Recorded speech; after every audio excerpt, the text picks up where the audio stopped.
Hello, and welcome to A Spoonful of Species, your go-to place for conservation through baking. My name is Caitlin, and I'm an interpretive naturalist with years of experience educating people about animals both aquatic and terrestrial.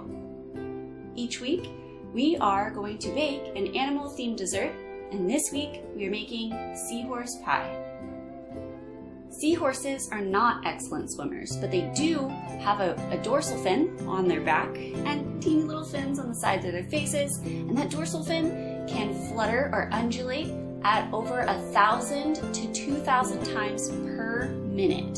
So that's like 30 to 70 times a second. It's an incredible amount, and it's awesome that they can do it. Obviously, to our eyes, it doesn't look like they're doing anything. Seahorses are charismatic animals with over 47 different species, 8 of which have been discovered very recently. Seahorses can be anywhere from just a few centimeters long to over a foot long, depending on the species. Seahorses have incredible adaptations that help them survive in their natural habitats. They have prehensile tails, which help them wrap around their substrate. So just like our fingers are prehensile, their tails can wrap around things and hold on to the substrate in which they live.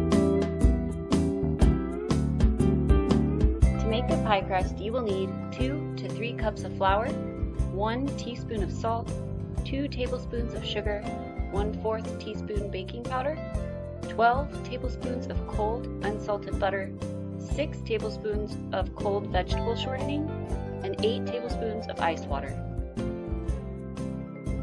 To make the pie crust, combine flour, sugar, salt, and baking powder in a large bowl. Add the chopped cold butter and shortening and combine until you get pea-sized chunks of dough. Add half of the water and combine, and then add the remaining water and combine. Work the dough into a ball until it is not sticky, and then refrigerate for 1 hour. After refrigerating, take the dough from the fridge and work into a disc for your pie pan. Freeze for 10 minutes. Make sure to save any extra dough for decorations for your pie. To make your decorations, you can use a template, a cookie cutter, or you can just freehand it. I made baby seahorses, a large male seahorse that I painted with some of my filling, and an edible pen. You can make your decorations any way that you like. Once you have cut out your decorations, you will bake them on a cookie sheet on parchment paper for about 10 to 15 minutes depending on your oven. Fill with parchment paper and beans and bake on 375 degrees Fahrenheit for approximately 20 minutes. After baking, remove the beans and bake for another 10 minutes. Seahorses also have chromatophores.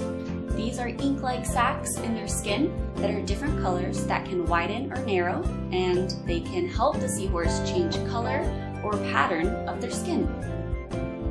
These chromatophores help seahorses blend in to their natural environment.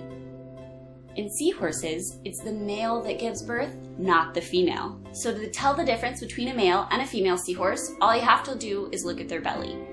Female seahorses will have what we call a tuck, and they will have an anal fin at the base of that tuck, or the base of their tummy, while males will have a big brooding pouch where he puts the eggs and fertilizes them and cares for them until they're ready to hatch out at hundreds or sometimes even thousands at a time.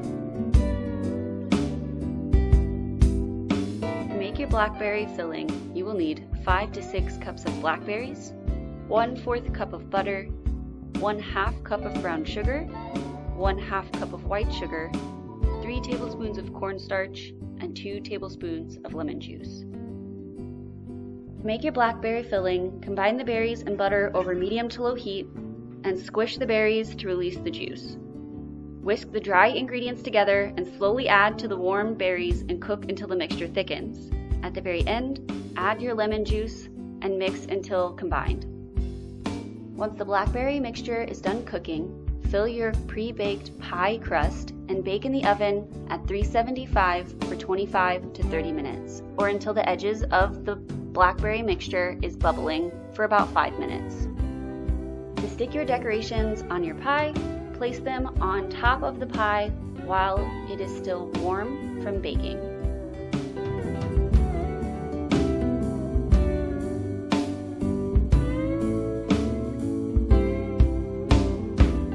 So, how can you help save seahorses? First, download and use the Monterey Bay Aquarium's Seafood Watch app. This app lets you know what animals that you usually eat at your favorite sushi restaurant or at Red Lobster are in season and which are being sustainably fished at this moment and which maybe you should stay away from. Second, do not buy products that have dried seahorse in them. I know it sounds like common sense, but I don't know, maybe one day you'll be faced with a decision. Do you want that keychain that's got a real seahorse on it, or do you not? And the answer should be no. Last, vote and show your support for marine protected areas. Marine protected areas are simply that. They're areas that allow animals to grow and thrive in their natural habitat without being disturbed by humans. Marine protected areas are extremely important, not just for seahorses, but for all sorts of animals.